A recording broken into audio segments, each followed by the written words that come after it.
Good day everyone. Our topic for today's video is all about Asian regionalism. And here are objectives. First, define regionalism. Second, identify factors influencing regionalism in Asia. Third, understand how Asian nations deal with globalization and regionalism. Regionalism is a concept that involves the collaboration and integration of countries within a specific geographical area to promote their collective interests and identity. It can be seen in various forms such as political alliances, economic partnerships, and cultural exchanges. Essentially, regionalism aims to enhance cooperation among neighboring states to address shared challenges such as trade issues, security concerns, environmental problems, and cultural ties. At its core, regionalism encourages countries to work together more closely, recognizing that they often face similar issues that can be more effectively tackled through collective action. For instance, countries within a region may form trade agreements to boost economic growth, or they might establish security pacts to ensure mutual safety. This collaboration can lead to greater stability and development within the region, as nations pool their resources and expertise. Moreover, regionalism can foster a sense of identity among the countries involved. By highlighting shared history, culture, and values, regionalism helps to create a bond that can strengthen political and social ties.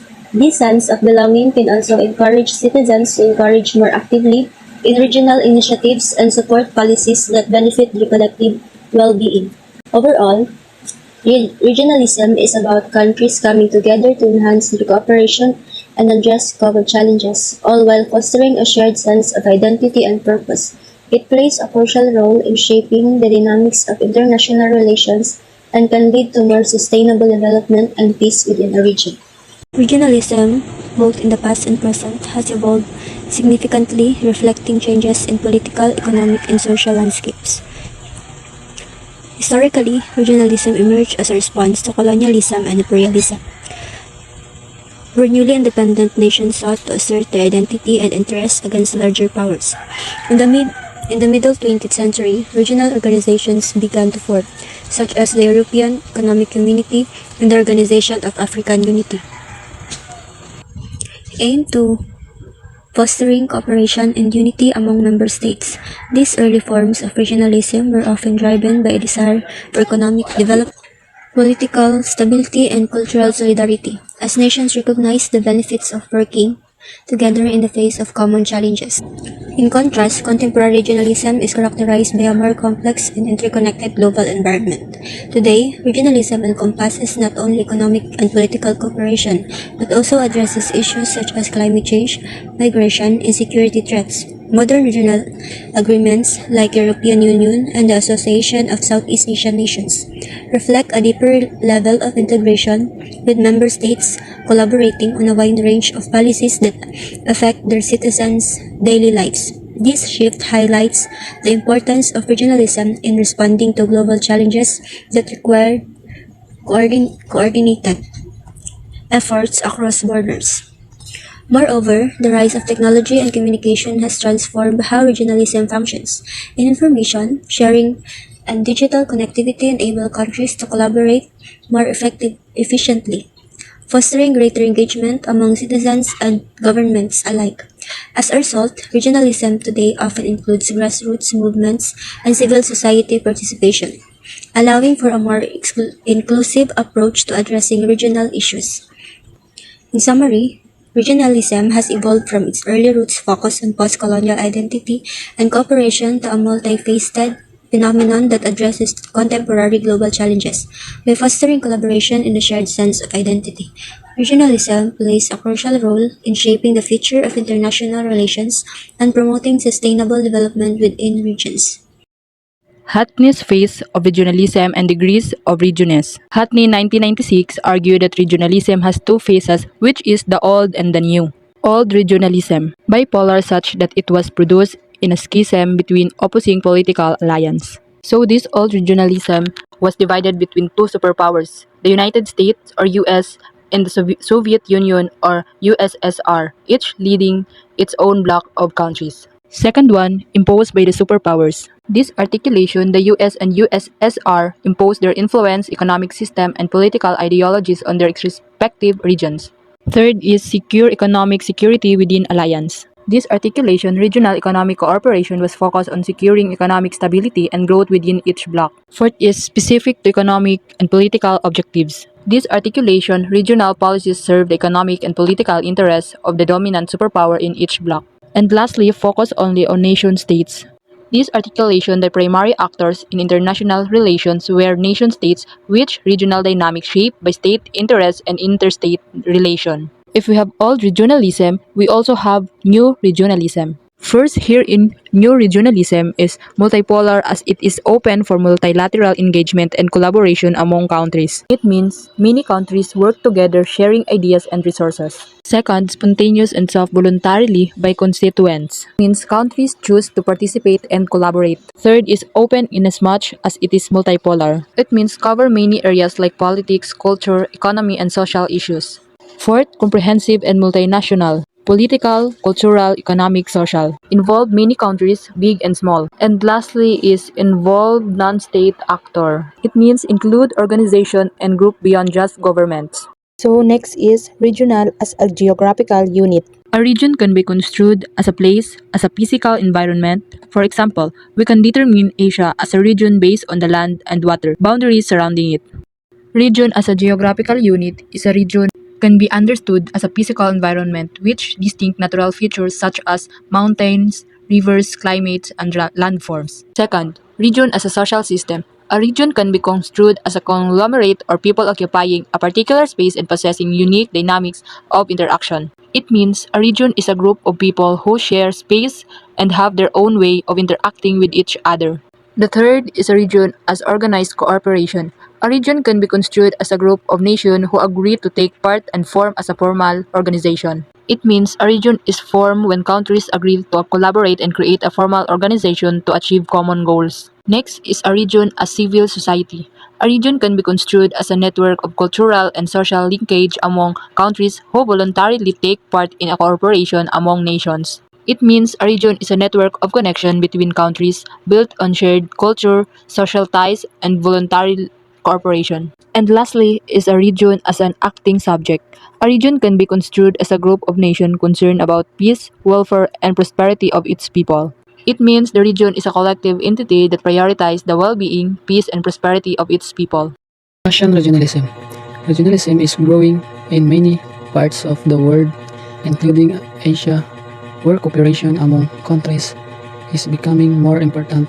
According to Hernandez, 1996, several challenges like security threats, environmental problems, labor, migration, terrorism, disease outbreaks, and drug trafficking require countries in the Asia Pacific to work together. Yes, the regionalism is indeed growing globally, and Asian regionalism, characterized by increased cooperation among countries in a significant part of their trend.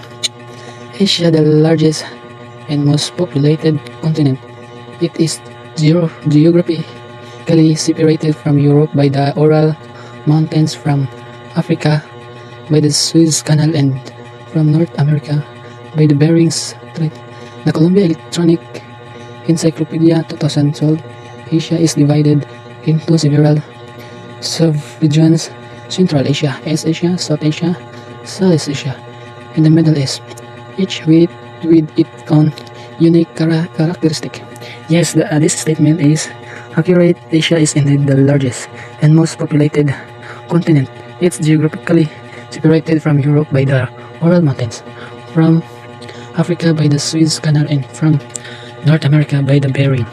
So we have 5 coastal regions. The first one is Central Asia. Here is some countries na under kay Central Asia: Kazakhstan, Kyrgyzstan, Tajikistan, Turkmenistan, and Uzbekistan. Here's the overview of Central Asia. Important in the Silk Road trade, the historical, economic, and cultural exchange between Rome and China. So si Central Asia daw is historically significant due to its role in the Silk Road trade and facilitating cultural and economic exchange between East and West. The second one is East Asia. Here is some countries na under kay East Asia: China, Hong Kong, Japan, Macau, Mongolia, North Korea, South Korea, and Taiwan. Here's the overview of East Asia. cradle of ancient civilizations such as the Chinese and Japanese civilization, as well as the Mongol Empire. So East Asia is a cradle of ancient civilization, including Chinese and Japanese culture, as well as the Mongol Empire. The third one is South Asia. Here is some countries na under kay South Asia. Afghanistan, Bangladesh, Bhutan, India, Pakistan, Sri Lanka, the Maldives, and Nepal. Here's the overview of South Asia. High population density, cradle of the Indian civilization. So, South Asia is characterized by high population density and considered the birthplace of the Indian civilization. The fourth one is South Asia. Here is some countries na under kay South Asia. Brunei, Cambodia, Indonesia, Laos, Malaysia, Myanmar, Philippines, Singapore, Thailand, Timor-Leste, and Vietnam. Here is the overview of Southeast Asia. Found in the Asia-Pacific ring of far historically the goal destination of the European expedition for its spices. So Southeast Asia is located siya sa Pacific Ring of Fire and historically a key destination for European spice expedition. The last one is Western Asia or Middle East. Here is some countries na under kay Western Asia. Armenia, Azerbaijan, Bahrain, Cyprus, Georgia, Israel, Iran, Iraq, Jordan, Kuwait, Lebanon, Oman, Palestine, Qatar, Saudi Arabia, Syria, Turkey, United Arab Emirates, and Yemen. Here's the overview of Western Asia. Many are arid desert regions but serve as gateways and routes to major bodies of water in the world. Western Asia comprises siya largely arid desert regions but serves as crucial passageways connecting major water and bodies. Dynamics of Asian Regionalism. In 2008, the Asian Development Bank published a book on the emerging regionalism in the Asia Haruko Kuroda. Then President of ADB, in the foreword of this manuscript, articulated that integration is contributory to the economic development experienced by Asian countries. Then Kuroda identified some factors which are influential in the growing integration at that time. This means in 2008, the Asian Development Bank released a publication about the rise of regionalism in Asian Haruhiko Kuroda. The ADB president at the time wrote in the foreword that regional integration contributed to the economic growth of Asian nations. He also highlighted several factors that drove this increasing integration. Enhanced dialogue between citizens of various nations. This is facilitated by growing tourism activities in the regional and the consistent multilateral meetings among leaders of nation-states. This increased tourism and regular multilateral meetings among national leaders facilitate better communication and understanding between citizens and different Asian nations. The increased interacting fosters stronger relationship and cooperation. Expanding intra-regional trade and investment. This brings forth closest financial markets and interdependent economies. This means the growth of trade and investment within an Asian brings financial market closer together, creating more interconnected and interdependent economies. This interdependence encourages collaboration and mutual benefits. Increased connectivity. This facilitated by regional infrastructure projects as well as collaboration in delivering public goods. This means regional infrastructure projects and joint efforts in providing public goods improve connectivity throughout these regions. Better infrastructure facilitates trade and travel and communication, further strengthening regional integration. Furthermore, Kuroda note that the market-friendly and multi-track and multi-speed approach of this Asian integration is beneficial for the Asian region because of the following reasons. Members can integrate based on their capacity, vis-a-vis, and available opportunities. This means that each country can join integration efforts according to its own level for development, resources, and readiness. It opens for collaboration and merging of smaller groups. Smaller groups of countries can form sub-regional partnership of agreement that reflect their specific needs of shared interests. Over time, these smaller groups can collaborate and gradually merge into large framework. And it's responsible to business and open markets. The approach supports economic integration that adapts business trends and promotes liberalized trade and investment by being market-friendly, is encourage private sector participation and align regional policies with these realities of global and regional commerce. There are various benefits perceived from the Asian integration. Some of those discussed by ADB 2008 are as follows. It harnesses the strength of diverse economy. Pinapayagan ng integrasyon ng Asya ang iba't ibang bansa na may magkakaibang lakas at espesyalisasyon sa ekonomiya na makipagtulungan. It provides platform for connecting financial market, reduced capital, shared risk, sa pamamagitan ng pagsasama-sama ng mga pamilihan sa pananalapi. Ang kapital ay maaaring dumaloy ng mas malaya sa pamamagitan ng mga bansa. Binabawasan nito ang gastos sa paghiram para sa mga negosyo at pamahalaan na humahantong sa mas maraming pamumuhunan at aktibidad sa ekonomiya. It makes the economy more resilient to global risk. Ang isang mas malaki at mas magkakaibang pinagsamang ekonomiya ay mas handa sa paglaban sa mga pandaigdigang pagyanig sa ekonomiya. It pools resources. Pinapayagan ng integrasyon ang mga bansa na magbahagi at gamitin ang mga yaman ng mas mahusay. Kasama rito ang mga bagay tulad ng mga likas na yaman, paggawa at kadalubhasaan sa teknolohiya. It creates regional mechanism for safety and security. Pinahuhusay ng pakipagtulungan sa relihiyon ang kakayahan upang matugunan ang mga banta sa transnational tulad ng terorismo, krimen at mga sakuna sa kapaligiran. Sa pamagitan ng pagtutulungan, ang mga bansa ay maaaring magbahagi ng impormasyon, mag-coordinate ng mga tugon at tumika ng mga magkakasamang balangkas ng seguridad. However, there are also challenges. ADB 2008. The need to establish compatible product standards.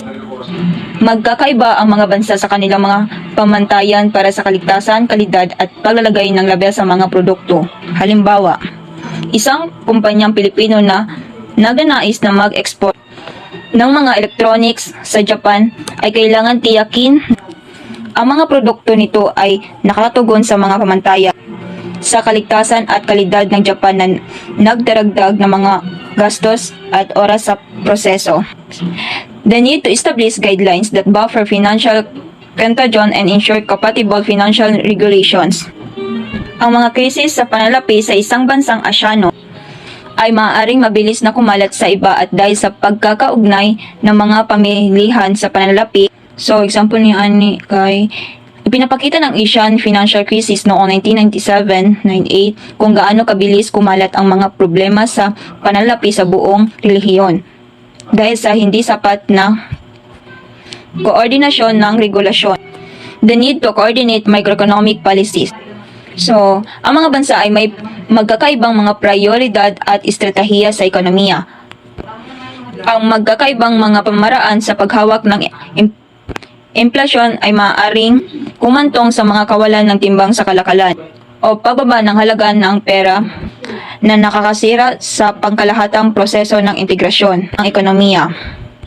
The need to manage cross-border environmental and social policies, e.g. fair treatment of migrant workers. So, ang mabilis na integrasyon ng ekonomiya ay madalas na humahantong sa pagtaas ng migrasyon na nangangailangan na pinagsamang pagsisikap upang pamahalaan ang mga epekto sa kapaligiran at matiyak ang patas ng mga kasanayan sa paggawa. Amitsi Ancharya, 2010, a professor of international relations, discusses criticisms of Asian regional institutions. Skeptics claim these institutions have not effectively resolved major conflicts, such as those involving China and Taiwan, or India and Pakistan, often relying on the International Court of Justice. Instead, they also highlight a lack of trust building, evident in rising arms acquisitions and naval activities, and note the absence of humanitarian mechanisms despite the region's disaster vulnerability. Still, cooperation among member states persists in principle to achieve shared goals. These cooperations are as follows. Asia-Pacific Economic Cooperation, or APC. APEC. The Asia-Pacific Economic Cooperation is a regional economic forum established in 1989 to leverage the growing interdependence of Asia-Pacific. APEC's have 21 members, aim to create greater prosperity for the people of the region by promoting balance, inclusive, sustainable, innovative, and secure growth, and by accelerating regional economic integration. APEC has 21 members. The word economist is used to describe APEC members because the APEC cooperative process is predominantly concerned with trade and economic issues, with members engaging with one another as economic entities. First, Australia, Brunei, Canada, Chile, People's Republic of China, Hong Kong, Indonesia, Japan, Republic of Korea, Malaysia, Mexico, New Zealand, Peru, Philippines, Russia, Singapore, Chinese Taipei, Thailand, United States, Vietnam, and Papua New Guinea. AES, the East Asia Summit, is a regional forum for strategic dialogue and cooperation among leaders of 18 countries in the East Asian, Southeast Asian, South Asian, and Oceanian regions. It is held annually by leaders of these countries to discuss key challenges and promote regional cooperation. The AES is a key forum for the Indo-Pacific region, allowing leaders to discuss political, security, and economic issues. The AES comprises 18 participating countries. The 10 Asian member states: Brunei, Cambodia, Indonesia, Laos, Malaysia, Myanmar, Philippines, Singapore, Thailand, Vietnam, and Australia, China, India, Japan, New Zealand, the Republic of Korea, the Russian Federation, and the United States. The AES focuses on strategic dialogue and cooperation on issues of common interest and concern, including political, security, and economic challenges. The Asia-Pacific Community, or APC, concept, while not a single formal entity, refers to the idea of fostering greater regional cooperation and integration in the Asia-Pacific region. It encompasses various levels of collaboration, including economic, political, and cultural exchanges. The region generally includes countries and territories in Australia, East Asia, Southeast Asia, and potentially Central Asia, the Pacific Islands, Southeast Asia, West Asia, and Pacific adjoining countries in the Americas. Asian Community, or EAC, refers to a proposed and often debated concept for a regional bloc or grouping of East Asian nations. It envisions countries like China, Japan, Korea, and potentially others, uniting for greater economic, political, and cultural cooperation. The goal is to foster stronger regional identity and address common challenges through collaboration. The East Asian Committee aims to build a sense of shared identity and destiny among East Asian nations. The Association of Southeast Asian Nations, commonly abbreviated as ASEAN, is a regional grouping of 10 states in Southeast Asia that aims to promote economic and security cooperation among its 10 members. Together, its member states represent a population of more than 6 million people and land area of over 4.5 million kilometer, 1.7 million square meter. The bloc generated a purchasing power parity, gross domestic product of around 10.2 US trillion in 2022, constituting approximately 6.5% of global. ASEAN member states include some of the fastest growing economies in the world, and the institution plays an integral role in East Asian regionalism. APT, ASEAN Plus 3, is a regional cooperation framework involving the Association of Southeast Asian Nations and the People's Republic of China, Japan, and Republic of Korea. It was established in 1997 and has since expanded to include political, security, trade and investment, finance, and other areas. The APT aims to promote East Asian cooperation with ASEAN as the driving force. APT provides a framework for dialogue, cooperation, and coordination among its member states.